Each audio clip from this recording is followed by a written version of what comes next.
Congress opens hearings on drug pricing. A study finds patients can be safely switched to cheaper insulin, and an Imbruvica combination is approved for a new indication.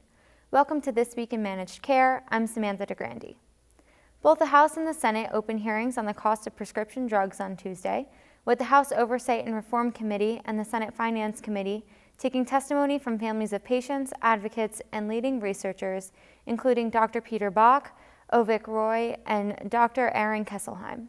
Senator Debbie Stabenow of Michigan said it's hard to understand arguments from pharma companies that drugs from Canada are not safe when some of her constituents can drive 10 minutes across the border to buy prescriptions at a 40% discount. She said, "We have trade on everything else, but we close the border on safe FDA-approved drugs on both sides of the border." In the House, Roy and Kesselheim said patent protections and government coverage mandates are distorting markets at the expense of consumers. Support for reform in both committees was bipartisan, and skyrocketing insulin prices drew special scrutiny. Said Senator Chuck Grassley of Iowa, chairman of the Finance Committee, "I have heard stories about people reducing their life-saving medicines like insulin to save money. This is unacceptable, and I intend to specifically get to the bottom of the insulin price increases." Leaders from the largest pharmaceutical companies did not send representatives to either hearing, but Grassley said he will make them testify. For more, visit ajmc.com. As the House hearing opened, Kesselheim and authors from Harvard and CareMore Health published results that showed the health plan saved millions of dollars by safely switching Medicare beneficiaries with type 2 diabetes from analog to human insulin, an older formulation that costs much less. The study appeared in JAMA and found the seniors had a slight increase in A1C that the authors said was not clinically significant. Before the switch, 20% reached the coverage gap or donut hole that required much higher out-of-pocket costs. After the switch, only 11% reached the coverage gap.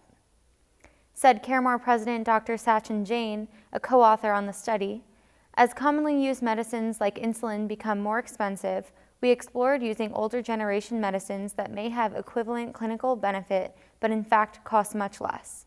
The analysis of our program demonstrates that this can be done safely and at scale. Novel medicines are only valuable to the extent that patients can afford to take them." For more, visit ajmc.com.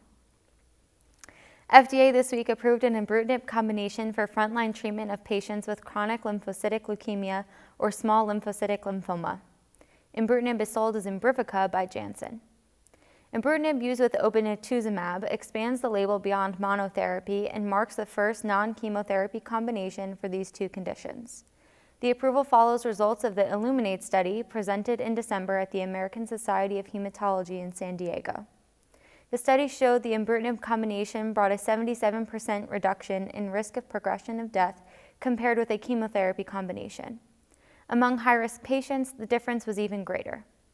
Said Illuminate investigator Dr. Carol Moreno, "In just a few years, Imbruvica has become an important treatment for CLL. Imbruvica has a single agent, and now as a combination with obinutuzumab, provides patients with CLL with an alternative to frontline treatment with chemoimmunotherapy." Do Americans support Medicare for all? It depends on which argument they hear, according to results from a new Kaiser Family Foundation poll.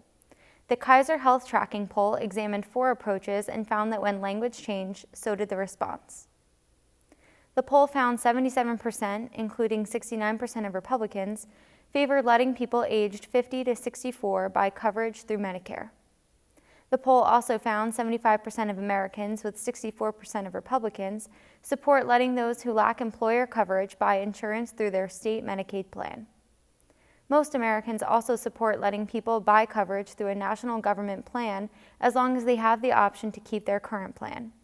However, support for this idea falls to 47% among Republicans. Support for Medicare for all plummets if people were required to buy coverage through a single government plan. Only 56% favor this, including only 23% of Republicans. Finally, the focus on drug prices in Congress this week brings speculation whether lawmakers are serious about real reform. Regulatory attorneys who spoke with our sister site, the Center for Biosimilars, say that so far, activity in Congress has been all talk and no action, and most of the important steps have been taken in states. Meanwhile, in a commentary for the upcoming issue of the American Journal of Managed Care, Co-editor-in-chief Dr. Mark Fendrick and co-author Daryl George argue that if reforms to reduce overall drug prices fail to address consumer out-of-pocket costs, they will fall short of tackling the real problem. For more on the drug pricing debate, visit ajmc.com. For all of us at the Managed Markets News Network, I'm Samantha DeGrande. Thanks for joining us.